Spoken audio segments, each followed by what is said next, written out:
नमस्कार मित्रांनो, तर आज आपण करत आहोत 100 days equal to 100 code in C लँग्वेजचा 17वा प्रोग्राम. तर आजचा आपला क्वेश्चन असणार आहे की input the temperature and check whether the temperature is cold and hot. तर हॅश इन्क्लूड stdio.h ही हेडर फाईल इन्क्लूड करून इंट मेनचा वापर करून कर्ली ब्रॅकेट ओपन करून आपण करूया आपल्या प्रोग्रामला सुरुवात.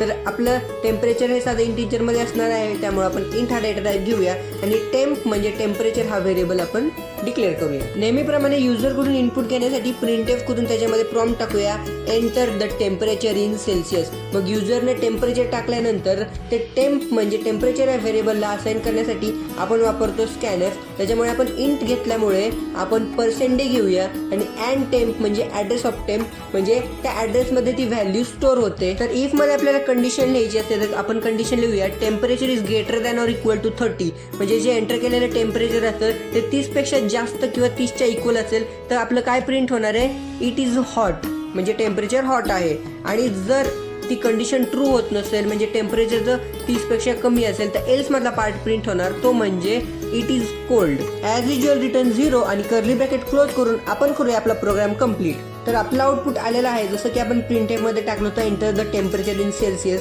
जर मी आता अबव 30 टाकलं 34 तर इट इज हॉट हे राईट आन्सर आलेलं आहे. आणि जर मी इथं अंडर 30 28 टाकलं तर इट इज कोल्ड हे राईट आन्सर आलेलं आहे.